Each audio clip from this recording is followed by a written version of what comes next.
मुंबई महापालिका निवडणुकीच्या मतदार यादीबाबत सर्व सहाय्यक आयुक्त आणि उपायुक्तांची बैठक झाली। 10 डिसेंबरपर्यंत फोटोनिहाय मतदान याद्या तपासणी करून दुबार मतदारांची पडताळणी होणार आहे।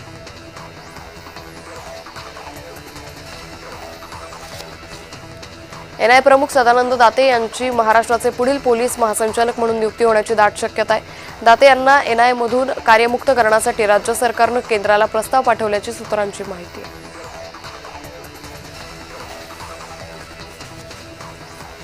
मुंबईत 3, 4 आणि 5 डिसेंबरला डॉक्टर बाबासाहेब आंबेडकर टूर सर्किटचे आयोजन करण्यात आले। चैत्यभूमी इथं भेट येणारे पर्यटक अनुयायांसाठी हे टूर सर्किट निःशुल्क असणार आहे।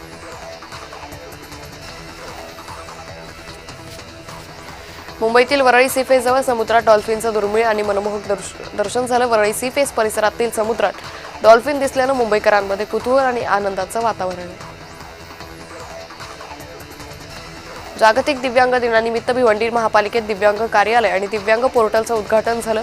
यावेळी पालिका अधिकाऱ्यांसह दिव्यांग कर्मचारी आणि शहरातील दिव्यांग संस्थांचे पदाधिकारी उपस्थित होते।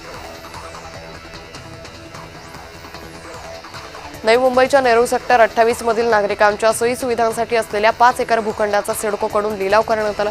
सिडकोने सोडत काढत गामी बिल्डरला 1500 कोटी रुपयात भूखंड विकला।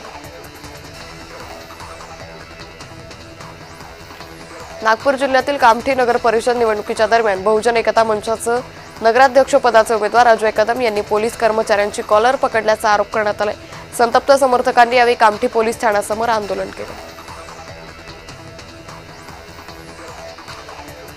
पुणे अहिल्यानगर महामार्गावर भरधाव कार पलटी होऊन महामार्ग फरफटत गेली। या अपघाताचा थरार सीसीटीव्हीत चित्रित झालाय। सुदैवाने या अपघातात कोणतीही जीवितहानी झाली नाही। वसई विरार महापालिकेच्या निवडणूक अधिकारी स्वाती देशपांडेंची बहुजन विकास आघाडीच्या कार्यकर्त्यांनी भेट घेतली। मतदार यादीतील 80,000 दुबार मतदारांची नावे वगळण्याबाबत आणि इतर त्रुटी दुरुस्त करण्याबाबत निवेदन देण्यात आले। काजबाग कुस्ती मैदानात 1 वर्षानंतर शड्डूचा आवाज घुमणार आहे। आमदार अमल महाडिक यांच्या प्रयत्नाने मैदान सुसज्ज झाले। कुस्तीची परंपरा अखंडित ठेवण्यासाठी आमदार अमल महाडिक आघाडीवर होते।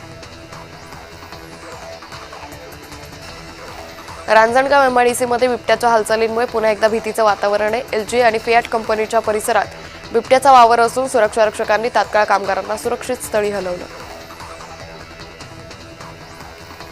कांदिवलीतील गोकुळ विलेजमधील 36 मजली इमारतीत आग लागली। इमारतीच्या 28व्या मजल्यावर आग लागली। अग्निशमक दलाकडून रहिवाशांना सुरक्षित स्थळी हलवण्यात आले।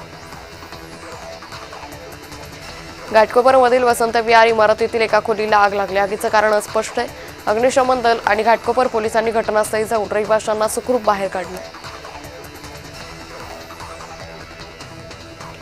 भिवंडीतील मुंबई नाशिक महामार्गावर धावत्या ट्रकला आग लागली। स्थानिकांनी जेसीबीच्या साहाय्याने माती टाकून आग नियंत्रणात आणली। सुदैवाने घटनेत कुठलीही जीवितहानी झाली नाही। मुंबईच्या हवेची गुणवत्ता खालावली आहे। समीर ॲपनुसार हवेची नोंद मध्यम श्रेणीत झाली। काही भागात हवेच्या दर्जात सुधारणा होते। मुंबई पाठोपाठ आता पुण्याची हवा खराब श्रेणीत नोंदवली गेली आहे। पुणे विद्यापीठ शिवाजीनगर भागातील हवा वाईट श्रेणीत असून भारत जगातील 5वा सर्वाधिक प्रदूषित देश ठरला आहे।